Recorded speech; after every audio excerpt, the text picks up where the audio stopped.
Dans cette vidéo, on va voir comment travailler sur les images et les antécédents de nombres avec une fonction qui est définie par une formule. Donc dans ce premier exemple, on a une fonction qu'on appelle g qui est définie par g de x égale 5x plus 3. Donc ça veut dire que quand on a un nombre qu'on appelle x, qui est l'antécédent dans ce cas-là, donc si on veut calculer son image, on calcule 5 fois x plus 3. Donc première question de déterminer l'image par g de 3, du nombre 3. Donc ça s'écrit g de 3 comme ça entre parenthèses. Donc quand on cherche l'image, c'est que le nombre qu'on connaît, c'est l'antécédent. Donc 3 est l'antécédent qui est entre les parenthèses.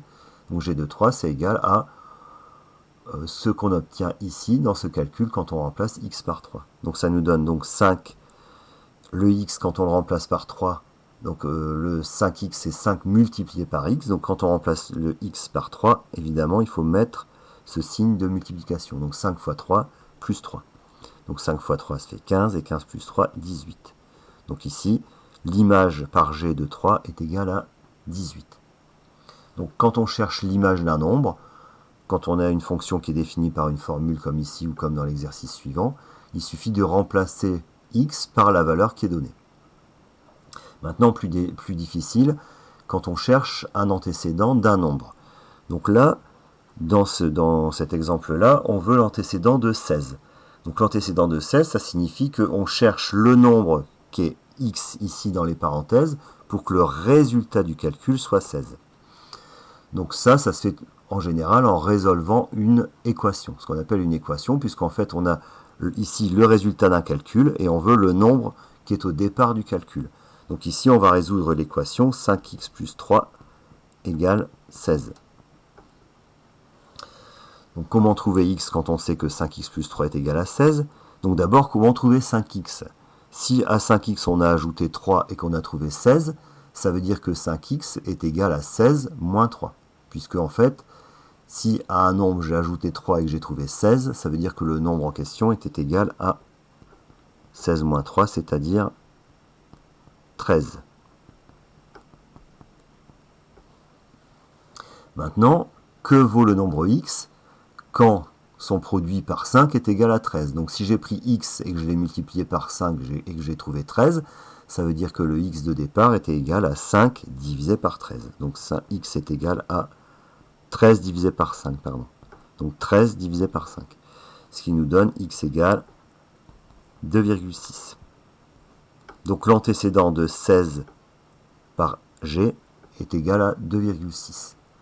Si on refait le calcul à l'envers, donc 5 fois 2,6 ça fait 13, et 13 plus 3 ça fait 16. Donc 2,6 a bien pour image 16. Ce qui veut dire que 16 est bien l'image de 2,6, donc 2,6 est bien l'antécédent de 16.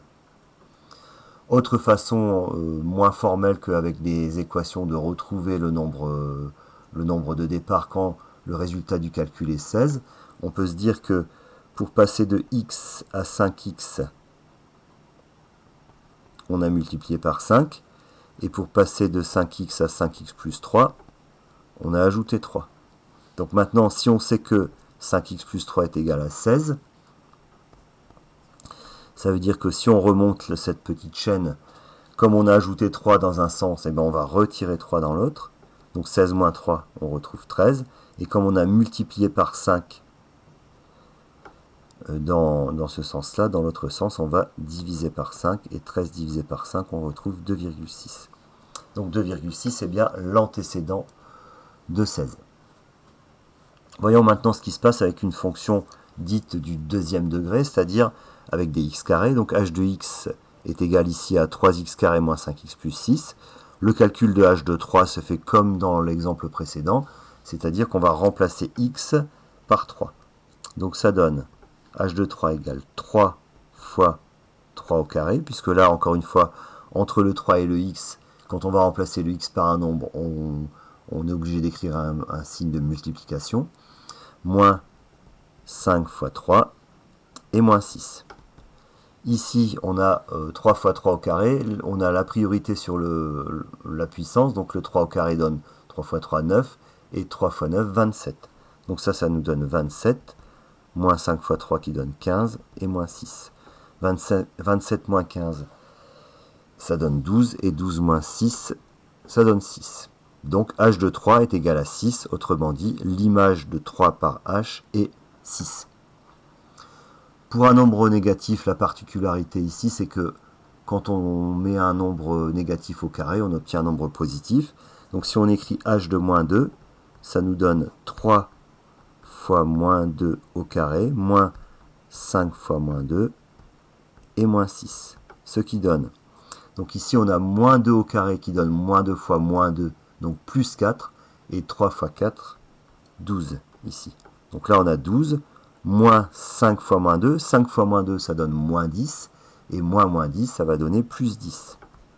Donc 12 plus 10 qui donne 22, et 22 moins 6 qui donne 16. Donc l'image de moins 2 est égale ici à 16. Maintenant, quel est le lien avec la courbe représentative de cette fonction h?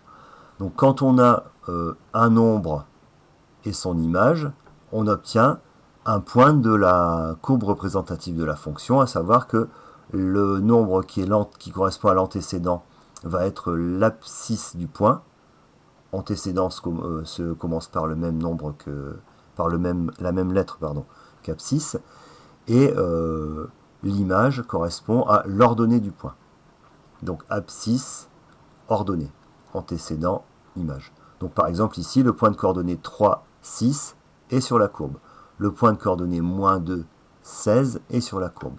Donc si on demande si ce point A de coordonnée moins 1, 2 est sur la courbe, ça veut dire qu'on va calculer l'image de moins 1. Si l'image de moins 1 est 2, c'est que le point A est sur la courbe. Et si l'image de moins 1 n'est pas 2, c'est que le point A n'est pas sur la courbe. Donc allons-y, h de moins 1 tout comme h de moins 2. Donc 3 fois moins 1 au carré moins 5 fois moins 1 moins 6. Ça donne donc moins 1 au carré, c'est moins 1 fois moins 1.